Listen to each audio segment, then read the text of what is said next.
चरणों में त्रय बार नमोस्तु, छुल्लक जी के चरणों में इच्छामि। महाराज जी, मेरा प्रश्न शिक्षा जगत से है और वैश्विक है, पूरी दुनिया के विद्यार्थियों से जुड़ा हुआ है।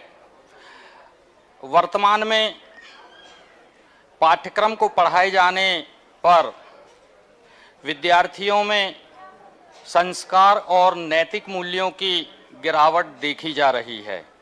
तो शिक्षक के नाते पाठ्यक्रम के अतिरिक्त और कौन सी गतिविधि कराई जाए ताकि पूरी दुनिया के विद्यार्थियों में संस्कार और नैतिक मूल्यों में वृद्धि की जा सके? आज ऐसी नीतियां बन रही हैं शिक्षाओं की, उसमें संस्कार देने लायक कुछ अध्यापन करा ही नहीं सकते। सरकार के द्वारा भी ऐसी मान्यता है, नैतिक शिक्षा के नाम पर कुछ दे दो तो ठीक है। बाकी उसी दिन सबसे बड़ा अभिशाप हो गया था शिक्षा क्षेत्र में, जिस दिन लौकिक शिक्षा को पढ़ाने वालों को कर्मचारी की कोटि में रख दिया गया। शिक्षक गुरु होता था, लौकिक शिक्षा पढ़ाने वाला भी गुरु होता था, और वो गुरु इतना महत्वपूर्ण होता था कि गुरु यदि राज दरबार में जाता था तो राजा भी उसे वेलकम करता था, राजा भी सम्मान देता था। लेकिन अंग्रेजों ने एक ऐसी नीति बनाई कि भारत की संस्कृति तोड़ दो, गुरु परंपरा खत्म करके उन्होंने सारे लौकिक शिक्षकों के लिए कर्मचारी में डाल दिया, और कर्मचारी के पास ज़्यादा अधिकार नहीं होते। गुरु के पास अधिकार होता है टेक टू ऑर्डर, राजा से भी बड़ा, वो राजा को भी आदेश दे सकता है, लेकिन कर्मचारी नहीं दे सकता। तो आज की शिक्षा जो है कर्मचारी दे रहा है, गुरु नहीं दे रहा है।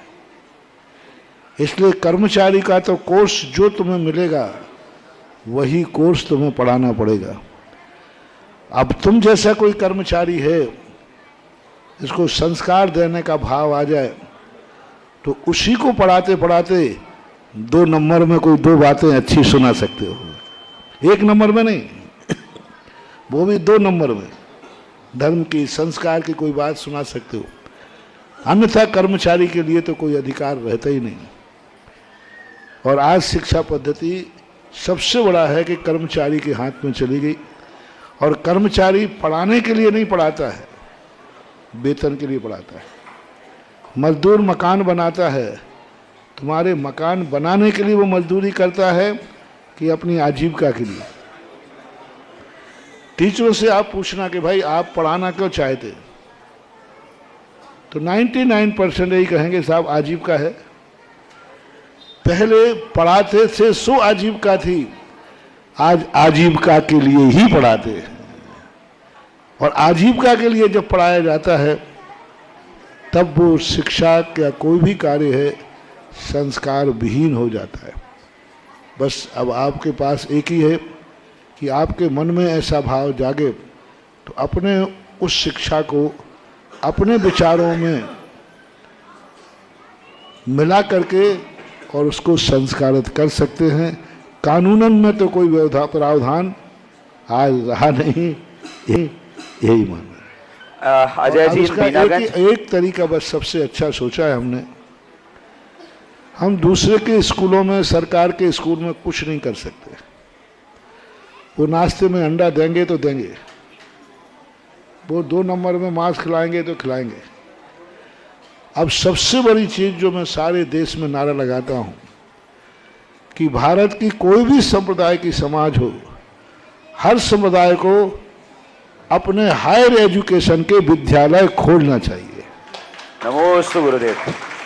जिसमें एक फायदा होगा कि जब मैनेजमेंट अपना होगा तो कम से कम हम अंडे को शाकाहार तो नहीं बता पाएंगे। हमारे हाथ में होना चाहिए शिक्षा पद्धति पर। छोटे मोटे स्कूल मत खोलो। आप लोग जैनियों में भी कई स्कूल खुलते हैं, आदर्श विद्या मंदिर के भी स्कूल खुलते हैं, पर ये स्कूल उन्हीं के लिए दिए जाते हैं जो गरीब हैं, जिनका एडमिशन कहीं नहीं हुआ, यहाँ ले लो। इससे देश का सुधार नहीं होगा। हायर एजुकेशन, टॉपर, बड़े आदमियों के बच्चे टॉपर और हायर एजुकेशन के विद्यालय यदि भारतीय ओरिजिनल समाजें खोलती हैं तो हम शिक्षा के माध्यम से बहुत कुछ संस्कार दे सकते हैं।